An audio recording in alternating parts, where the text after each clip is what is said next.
പുതിയ പ്രഭാതത്തിനായി ദൈവത്തിന് സ്തോത്രം ചെയ്യുന്നു. ഈ പുതിയ ദിവസം പുതിയ കൃപകളാൽ ദൈവം നമ്മെ നിറയ്ക്കേണ്ടതിനായി നമുക്ക് ദൈവസന്നിധിയിൽ അടുത്തു ചെല്ലാം. തനിമയിലേക്ക് എന്ന കൂട്ടായ്മ ഏവരെയും ദൈവനാമത്തിൽ സ്വാഗതം ചെയ്യുന്നു.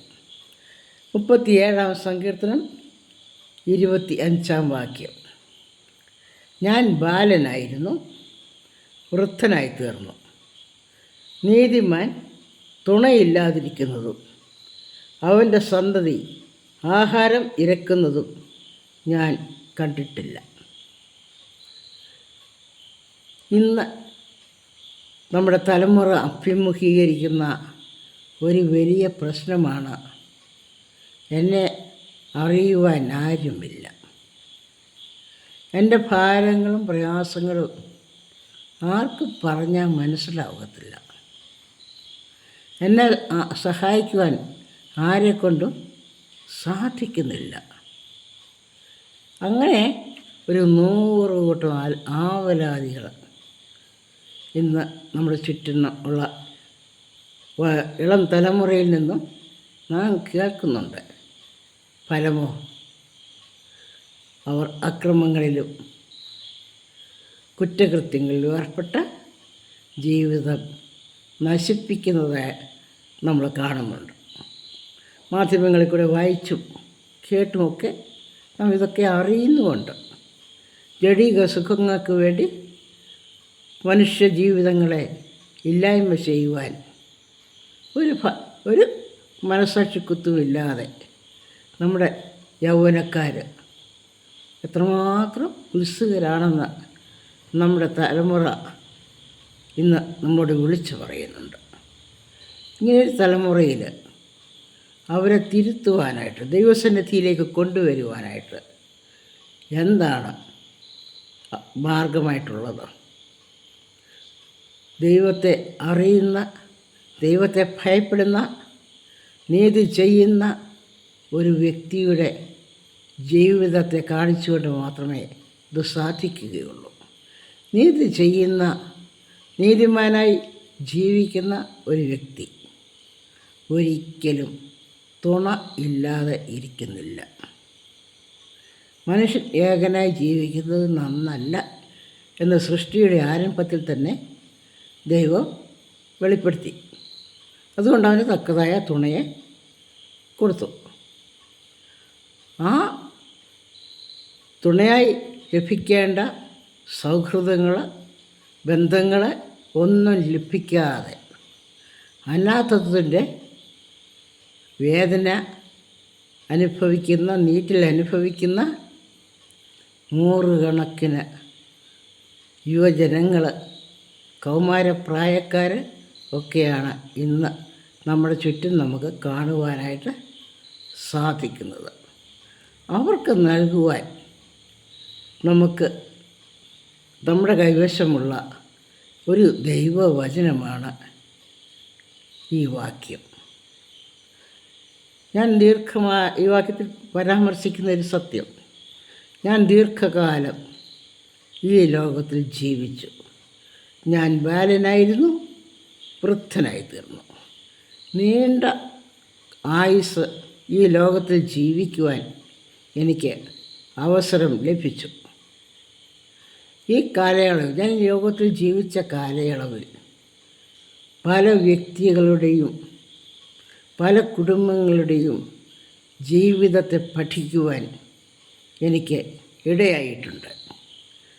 അവയിൽ നിന്നും ഞാൻ മനസ്സിലാക്കിയ ഒരു സത്യം, നീതിമാൻ ഒരിക്കലും തുണയില്ലാതെ ഇരിക്കുന്നില്ല.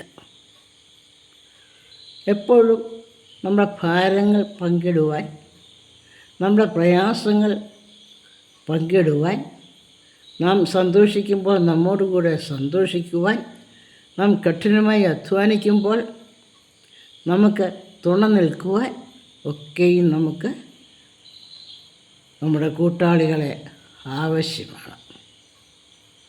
അത് നമ്മുടെ ബന്ധുജനങ്ങളാകാം, അയൽക്കാരാകാം, നമ്മുടെ സൗഹൃദങ്ങളാകാം. ഏതെല്ലാം വിധത്തിൽ നാം ആ മനുഷ്യരുമായിട്ട് ബന്ധപ്പെട്ടിരിക്കുന്നുവോ അവിടെയൊക്കെയും നമുക്ക് നമ്മെ സഹായിക്കുന്നവരുടെ ഒരു വലിയ പട്ടിക കാണുവാനായിട്ട് സാധിക്കും. നാം ആപത്തിലകപ്പെടുമ്പോൾ മാത്രമല്ല, നാം സുഭിക്ഷമായി കഴിയുമ്പോഴും മറ്റുള്ളവരുടെ സഹകരണത്തോടുകൂടി മാത്രമേ നാം ജീവിക്കുവാനായിട്ട് സാധിക്കുകയുള്ളൂ. നാം ഭക്ഷണം കഴിക്കുമ്പോൾ മുൻകാലങ്ങളിൽ ഭക്ഷണം കഴിക്കുന്നതിന് മുൻപ് ദൈവസന്നിധിയിൽ സ്തോത്രം പറയുന്നൊരു ശീലം നമുക്കുണ്ടായിരുന്നു.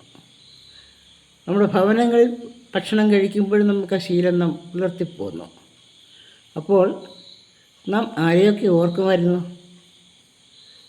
കഞ്ഞിവെച്ച അമ്മയെ മാത്രമല്ല, നമ്മുടെ പറമ്പിൽ പണി ചെയ്യുന്നവരെ മാത്രമല്ല, അങ്ങ് ബീഹാറിലും ആന്ധ്രയിലും പൊരി വെയിലത്ത് പണിയുന്ന കർഷകരെ നമ്മൾ ഓർക്കുമായിരുന്നു. ആ വഴി നമ്മൾ യാത്ര ചെയ്യുമ്പോഴാണ് നമുക്ക് വേണ്ടി കഷ്ടപ്പെടുന്ന ഈ പാവപ്പെട്ട ജനങ്ങൾ എത്രമാത്രം പൊരിയുന്ന വെയിലത്ത് നിന്നാണ് അവർ പണിയുന്നത്. നമ്മളെ തുണയ്ക്കാനല്ലേ, നമുക്ക് ഭക്ഷണം ഉണ്ടാകുവാനല്ലേ. അവർ ആത്യന്തികമായി ചിന്തിച്ചാൽ പൊരി വെയിൽ കൊള്ളുന്നത്, അതോ അന്നന്ന് കിട്ടുന്ന തുച്ഛമായ കൂലിക്ക് വേണ്ടി മാത്രമാണോ? ദൈവത്തിൻ്റെ പദ്ധതിയിൽ ഇവയൊക്കെയും നമുക്ക് വേണ്ടി ക്രമീകരിച്ചിരിക്കുന്നു എന്നുള്ളതാണ് നാം മനസ്സിലാക്കുന്നത്. നാം ഭക്ഷണം കഴിക്കുമ്പോൾ ഇതിന് മുഖാന്തരമായിട്ടുള്ള ഓരോ വ്യക്തികളും നമ്മുടെ പ്രാർത്ഥനയിൽ ദൈവസന്നിധി സ്തോത്രം കരയേറ്റുമ്പോൾ നമ്മുടെ സ്മൃതിപഥത്തിൽ വരേണ്ടതാണ്.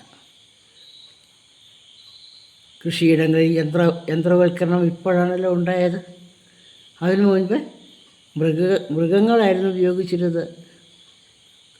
നമ്മുടെ നെൽവയൽ പൂട്ടാനും ഒക്കെ നമ്മൾ ഉപയോഗിച്ചിരുന്നത് മൃഗങ്ങളെയായിരുന്നു. അപ്പോൾ അവയെ സൃഷ്ടിച്ചു തന്ന ദൈവത്തിന് സ്തോത്രം കരയേറ്റേണ്ടിയിരിക്കുന്നു. ഇവയൊക്കെയും പരിപാലിക്കുവാനുള്ള കർത്തവ്യം ദൈവം നമുക്ക് തന്നിരിക്കുന്നെന്നാണ് നമുക്ക് ഓർക്കാം. സകല സൃഷ്ടിയെയും പരിപാലിച്ചുകൊണ്ട് നമ്മുടെ ആവശ്യവേളകളിൽ ഇവരൊക്കെയും നമുക്ക് തുണയാകേണ്ടവരാണ് എന്നുള്ള ചിന്തയിൽ സ്നേഹത്തോടെ കരുതലോടെ സകല സൃഷ്ടിയെയും പരിപാലിക്കുന്ന കർത്തവ്യം ഓരോ മനുഷ്യനിലും നിക്ഷിപ്തമായിരിക്കുന്നു. നമ്മുടെ ചുറ്റുപാടുകളിൽ നാം ദൈവത്തിൻ്റെ സൃഷ്ടിയെ കാണുവാനും ആദരിക്കുവാനും നമുക്ക് ശുദ്ധവായു നൽകുന്ന വൃക്ഷങ്ങളെയും സസ്യലതാദികളെയും സ്തോത്രത്തോടെ ഓർക്കുവാനും നമുക്ക് ഭക്ഷണം നൽകുന്ന നമ്മുടെ കാർഷിക വിളകളെ സ്തോത്രത്തോടെ ഓർക്കുവാനും അവയെ പരിപാലിക്കുവാനുമുള്ള കടമ നമ്മിൽ നിക്ഷിപ്തമല്ലേ. അവയൊക്കെ അവഗണിച്ച് കളയുന്നത് ഒരു വിധത്തിൽ നാം ചിന്തിച്ചാൽ ഒരു താലന്ത് ലഭിച്ച മനുഷ്യനെ പോലെ നാം പെരുമാറുകയാണ്. ഒരു താലന്തല്ലേ ലഭിച്ചുള്ളൂ. അതിനെ ഉപയോഗിച്ച് നാം അധ്വാനിച്ചാൽ എന്ത് ലാഭമാണ് നമുക്ക് നേടുവാനുള്ളത്? അതുകൊണ്ട് ആ വ്യക്തി അത് കൊണ്ട് മറവ് ചെയ്തു. യജമാനൻ ചോദിച്ചപ്പോൾ ആ വ്യക്തി ആ ഒരു താലന്ത് തന്നെ കൊടുത്തു. അതിനെ ഉപയോഗിച്ചില്ല. തനിക്ക് അമിത ലാഭം അതിൽ കൂടി ലഭിക്കുന്നില്ല.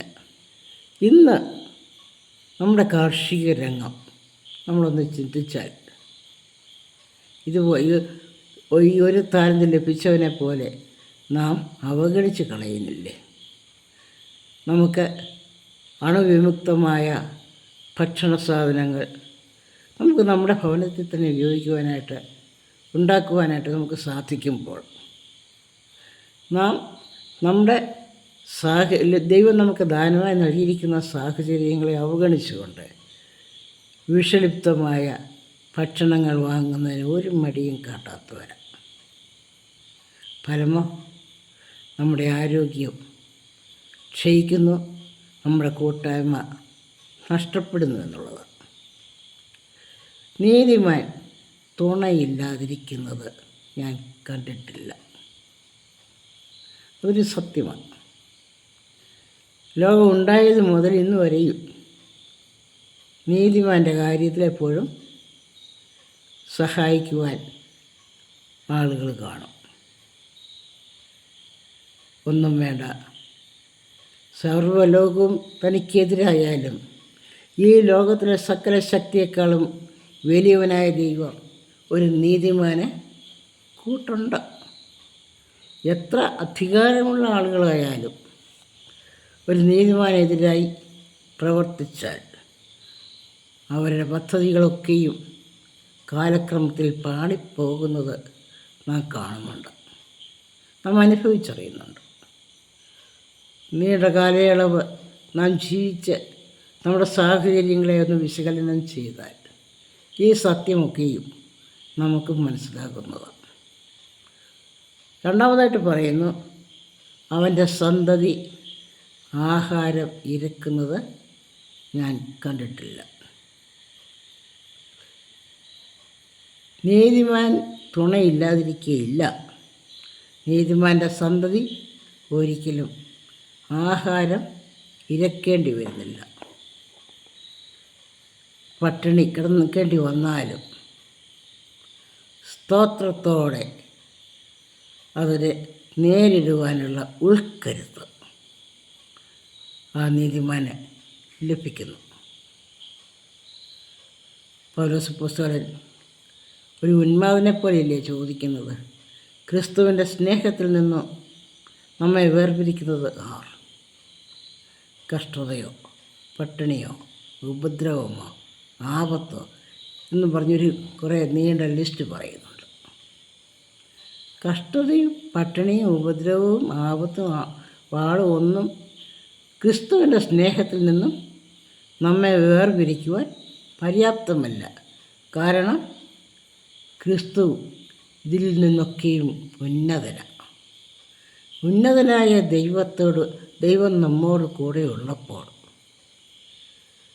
ദൈവം നമുക്ക് അനുകൂലമാണെങ്കിൽ നമുക്ക് പ്രതികൂലമാര്? അപ്പോൾ അങ്ങനെ നാം ചിന്തിക്കുമ്പോൾ നമുക്ക് നേരിടേണ്ടി വരുന്ന ബുദ്ധിമുട്ടുകൾ, കഷ്ടതകളൊക്കെയും നമ്മെക്കുറിച്ചുള്ള ദൈവത്തിൻ്റെ പദ്ധതിയിൽ ഉൾപ്പെടുന്ന കാര്യങ്ങൾ തന്നെയാണ്. അവയൊക്കെ നമ്മുടെ നന്മയ്ക്കായിട്ട് തന്നെ ദൈവം പ്ലാൻ ചെയ്യുന്ന കാര്യങ്ങൾ. ദൈവത്തിൻ്റെ പദ്ധതിയിൽ നാം ഉൾപ്പെടുമ്പോൾ നമ്മുടെ ജീവിതം ദൈവത്തിന് പ്രസാദം ആയിത്തീരുന്നു. നാം ദൈവത്തിൻ്റെ പദ്ധതിയെ തിരിച്ചറിഞ്ഞ് അതിനോട് അനുകൂലമായി പ്രതികരിക്കുമ്പോൾ നമ്മുടെ ഗമനത്തെ ദൈവം സ്ഥിരമാക്കുന്നു. ഒരു മനുഷ്യൻ്റെ വഴിയിൽ ദൈവത്തിന് പ്രസാദം തോന്നിയാൽ യഹോവ അവൻ്റെ ഗമനം സ്ഥിരമാക്കുന്നു. 37-ാം സങ്കീർത്തനം 23-ാം വാക്യത്തിൽ ഇങ്ങനെ നമ്മൾ വായിക്കുന്നുണ്ട്, നമ്മുടെ വഴിയിൽ ദൈവത്തിന് പ്രസാദം തോന്നുന്നുണ്ടോ? നമ്മുടെ പ്രയാസങ്ങളോടും നമ്മുടെ പ്രതികൂലങ്ങളോടും നമ്മുടെ ദുഃഖങ്ങളോടും വ്യസനങ്ങളോടും കഷ്ടതകളോടും ഒക്കെയുള്ള നമ്മുടെ പ്രതികരണം എങ്ങനെയാണ്? ഇവയൊക്കെ എൻ്റെ പിതാവ് അറിഞ്ഞ് എനിക്ക് തരുന്ന അനുഭവങ്ങളാണ് എന്ന് മനസ്സിലാക്കിക്കൊണ്ട് അവിടെയും ദൈവത്തിൻ്റെ നാമം മഹിമപ്പെടുവാൻ നമ്മെ തന്നെ താഴ്ത്തി ഫലമേൽപ്പിക്കുമ്പോൾ നമ്മുടെ ഗമനത്തെ ദൈവം സ്ഥിരമാക്കുന്നു. ജീവിതത്തിൽ എങ്ങനെ മുന്നോട്ട് പോകണമെന്നറിയാതെ നാം അഴലുമ്പോൾ ഈ വാക്യം നമുക്ക് വളരെയധികം പ്രചോദനം ആകുന്നു. അനുഭവസമ്പന്നനായ ഒരു വ്യക്തി തൻ്റെ അനുഭവത്തിൽ നിന്നും താൻ ലോകത്തെ ജീവിച്ച പല തലമുറകളെ മനസ്സിലാക്കി വീക്ഷിച്ചതിന് ശേഷം താനെത്തുന്ന നിഗമനമാണ് നീതിമാൻ ഇരിക്കുന്നത് ഞാൻ കണ്ടിട്ടില്ല, അവൻ്റെ സന്തതിയും അപ്പ വിരക്കുന്നത് ഞാൻ കണ്ടിട്ടില്ല. നമുക്ക് ജീവിതത്തിൽ ആവശ്യമായിരിക്കുന്ന രണ്ട് കാര്യങ്ങളാണ് നാം ഒരു സാമൂഹ്യ ജീവിയാണെന്നുള്ള ഒരു അവബോധം. മനുഷ്യനേകനായി ഇരിക്കുന്നത് നന്നല്ല എന്ന് സൃഷ്ടിയുടെ ആരംഭത്തിൽ തന്നെ ദൈവം പ്രസ്താവിച്ചു. അവന് തുണ വേണം. ആ തുണയില്ലാതെ ഇരിക്കുന്നത് ദൈവ ഇഷ്ടപ്രകാരം ദൈവത്തിൻ്റെ നടത്തിപ്പ് അനുസരിച്ച് ഉള്ളതല്ല. അവൻ ഏകനല്ല. നമ്മുടെ സന്യസ്ത ജീവിതം നയിക്കുന്ന ആളുകളൊക്കെയും ഏകരാണെന്ന് നമുക്കൊരു പക്ഷേ തോന്നാം. അല്ല, അവരേകരല്ല. എല്ലാറ്റിനും എല്ലാ സൃഷ്ടികളെക്കാളും ഈ ലോകത്തെ തകർക്കാൻ ശ്രമിക്കുന്ന ദുഷ്ടാത്മശക്തികളെക്കാളും വലിയവനായ ദൈവം അവരോട് കൂടെയുണ്ട്. ഗുജറാത്തിലെ ഗിർ വനങ്ങളിൽ ആശ്രമം കെട്ടി താമസിക്കുന്ന ഒരു പുരോഹിതനെ പറ്റി യൂട്യൂബിൽ കൂടി നമ്മൾ മനസ്സിലാക്കുന്നുണ്ട്. ഈ പുരോഹിതൻ ഏത് കത്തോലിക്കയാണെന്ന് ഞാൻ ഓർക്കുന്നില്ല, കത്തോലിക്ക സഭയിൽപ്പെട്ട ഒരു വൈദികനാണ്, മലയാളി വൈദികന്. അദ്ദേഹം അവിടെ താമസിക്കുമ്പോൾ ചുറ്റുപാടും ഹിംസ്ര മൃഗങ്ങൾ ധാരാളം ഉണ്ട്. അച്ഛൻ ആ വീട്ടിലില്ലാതെ ഇരിക്കുമ്പോൾ സിംഹവും പുലിയും കടുവയും ഒക്കെയും ഈ വീടിൻ്റെ കോലായിൽ വന്ന് കിടക്കും. ഈ വീട് അച്ഛൻ വെച്ചിരിക്കുന്നത് ഒരു അരുവിയുടെ സമീപത്ത്. ഈ അരുവിയിൽ വെള്ളം കുടിക്കുവാനായി ഈ മൃഗങ്ങളൊക്കെയും വരും. ഒരു ദിവസം അച്ഛൻ ആശ്രമത്തിൽ നിന്നും വെളിയിലോട്ട് പോകുവാനായിട്ട് ഇറങ്ങി വരുമ്പോൾ ഈ പുഴയിൽ അച്ഛൻ പോകുന്ന വഴിയിൽ തന്നെ ഒരു കടുവ നിന്ന് വെള്ളം കുടിക്കുന്നു. അച്ഛൻ്റെ കാൽപ്പെരുമാറ്റം കേട്ട് കടുവ ഒന്ന് തിരിഞ്ഞു നോക്കി എന്താണ് സംഭവം എന്നറിഞ്ഞതിനായിട്ട്. എന്നിട്ട് പതിവ് പോലെ ഒരു പ്രതികരണവുമില്ലാതെ ആ മൃഗം തൻ്റെ വെള്ളം കുടി തുടർന്നു. ദൈവത്തിന് പ്രസാദമുള്ള വഴിയിൽ ജീവിക്കുന്ന ഒരു വ്യക്തി ഇത്ര സമാധാനത്തോടെ ഈ കടുവയുടെയും ഈ പുലിയുടെയും സിംഹത്തിൻ്റെയും ഒക്കെയും മധ്യത്തിൽ വസിക്കുവാനുള്ള ആത്മധൈര്യം അദ്ദേഹത്തിന് എവിടെ നിന്ന് ലഭിച്ചു? ഇത് നിർമ്മിത കഥയൊന്നുമല്ല. അച്ഛൻ തന്നെ, മലയാളിയായ വൈദ്യൻ തന്നെ യൂട്യൂബിൽ സാക്ഷ്യപ്പെടുത്തിയിട്ടുള്ള സംഭവമാണ്. ഇത് ഒരു താമസന് സാധിക്കുമെങ്കിൽ നാം ദൈവത്തോട് ചേർന്ന് ജീവിച്ചാൽ ദൈവത്തിൻ്റെ സൃഷ്ടികളായ മറ്റ് മൃഗങ്ങൾ നമ്മോട് സൗഹൃദം പുലർത്തുവാൻ കഴിയുകയില്ലേ? ഇതെത്രമാത്രം കോലാഹലമാണ് നമ്മുടെ സംസ്ഥാനത്ത് നടക്കുന്നത്. ദുഷ്ടമൃഗങ്ങളുടെ ആക്രമണത്തിൽ എത്ര പേരാണ് അതിക്രൂരമായി കൊല്ലപ്പെടുന്നത്. അവയൊക്കെയും വരച്ച വരയിൽ നിർത്തുവാൻ അതിനെ സൃഷ്ടിച്ചവനായ ദൈവം നമ്മോടുകൂടെ ഉണ്ടെങ്കിൽ നാം ദൈവത്തോട് നിലവിളിക്കുകയല്ലേ നമുക്ക് ആവശ്യമായിരിക്കുന്നത്? അതോ സംസ്ഥാനത്തിൻ്റെ അധികാരികളോട് വിപ്ലവം മുഴക്കുകയാണ് നാം ചെയ്യേണ്ടത്? നമ്മുടെ സഭ ഇനിയും വളരേണ്ടിയിരിക്കുന്നു. ക്രിസ്തീയ സഭ വളരേണ്ടിയിരിക്കുന്നു. എത്രത്തോളം? ഏത് പീഡനത്തിൻ്റെ നടുവിലും പിതാവിൻ്റെ മുഖം കാണുവാൻ, ഇവയൊക്കെ സൃഷ്ടിച്ചവർ പിതാവിനെ കാണുവാൻ തക്കവണ്ണം നമ്മുടെ ഹൃദയ കണ്ണുകൾ, ഹൃദയദൃഷ്ടി പ്രകാശിക്കേണ്ടിയിരിക്കുന്നു. ദൈവം കൽപ്പിച്ചിട്ടാണ് ഇവയൊക്കെ സൃഷ്ടിക്കപ്പെട്ടിരിക്കുന്നത് എന്ന് നമുക്ക് ഓർക്കാം. നമ്മെ ഉപദ്രവിക്കുവാനോ നമ്മെ തൊടുവാനോ നാം ദൈവത്തിൽ ആശ്രയിച്ചാൽ അതിനെയൊന്നും ദൈവം സമ്മതിക്കുന്നില്ല. അവയൊക്കെയും നമ്മുടെ സുഹൃത്തുക്കളായി നമ്മോടുകൂടെ ജീവിക്കുവാൻ ഈ പ്രപഞ്ചത്തിൽ സൃഷ്ടിക്കപ്പെട്ടവരാണ് ആണെന്ന് നമുക്ക് മനസ്സിലാകും. നമ്മുടെ സഭ ജീവനുള്ള ദൈവത്തെ അന്വേഷിക്കുന്ന ഒരു സമൂഹമായി തീരുവാൻ ഓരോ വിശ്വാസിയും തങ്ങളുടെ വിശ്വാസത്തെ ദൈവസന്നിധിയിൽ ശോധന ചെയ്ത് ദൈവത്തെ കണ്ട് ദൈവത്തിൽ നിന്ന് ഊർജം പ്രാപിച്ച് ദൈവശക്തിയിൽ ബലപ്പെടുവാൻ ദൈവം നമ്മെ സഹായിക്കേണ്ടതിനായിട്ട് പ്രാർത്ഥിക്കാം.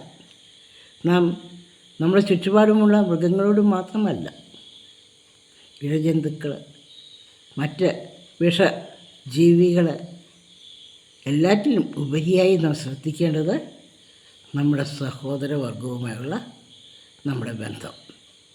സ്നേഹത്തിൽ അധിഷ്ഠിതമായി നമ്മുടെ സഹോദര്യ ബന്ധം നാം പുലർത്തിയാൽ സമാധാനം നമ്മുടെ നാട്ടിലും ഉണ്ടാകും. മറ്റുള്ളവരെ നമ്മുടെ ശത്രുക്കളായി നാം കാണുവാൻ അല്ല. ഓരോരുത്തർക്കും ദൈവം വ്യത്യസ്ത കഴിവുകളെ തന്നാണ് ലോകത്തിലേക്ക് അയച്ചിരിക്കുന്നത്. എനിക്കുള്ള കഴിവ് മറ്റൊരാൾക്കില്ല, അവർക്കുള്ള കഴിവ് എനിക്കില്ല. നമ്മൾ സൃഷ്ടിയെ നാം പരിശോധിച്ചാൽ നമുക്ക് മനസ്സിലാക്കും, ദൈവത്തിൻ്റെ സൃഷ്ടിയിൽ ആവർത്തന വിരസത നമ്മൾ കാണുന്നില്ല. പ്ലാവിനുള്ള സവിശേഷതകളല്ല മാവിനെ നമ്മൾ കാണുന്നത്. ഇവയ്ക്ക് രണ്ടിനുമുള്ള സവിശേഷതകളല്ല തെങ്ങിനും കമുകിനും നമ്മൾ കാണുന്നത്. ദൈവത്തിൻ്റെ സൃഷ്ടിയിൽ എല്ലാറ്റിനും അതതിൻ്റേതായ പ്രത്യേകതകളുണ്ട്. നാം ഓരോരുത്തരും ദൈവ സൃഷ്ടിയിൽ ഉദാത്തമായ ജീവികളാണ്. നമ്മളൊക്കെ യൂണിക്കാണ്. നമുക്ക് ഓർക്കാം, ദൈവം നമ്മെ സ്നേഹിക്കുന്നു, കരുതുന്നു. നമ്മുടെ ജീവിതം ഒറ്റപ്പെടലിൻ്റെയും സങ്കടത്തിൻ്റെയും പര്യായമായി തീരാതെ, നമ്മുടെ സന്തതി പട്ടിണിയുടെയും പാരവശ്യത്തിൻ്റെയും ബുദ്ധിമുട്ട് അനുഭവിക്കാതെ സംതൃപ്തരായി ജീവിക്കുവാൻ ദൈവത്തിൻ്റെ പരിശുദ്ധാത്മാവ് നമുക്ക് ബുദ്ധി ഉപദേശിക്കേണ്ടതിനായി കർത്താവിൻ്റെ സന്നിധിയിൽ അടുത്ത് ചെല്ലാം.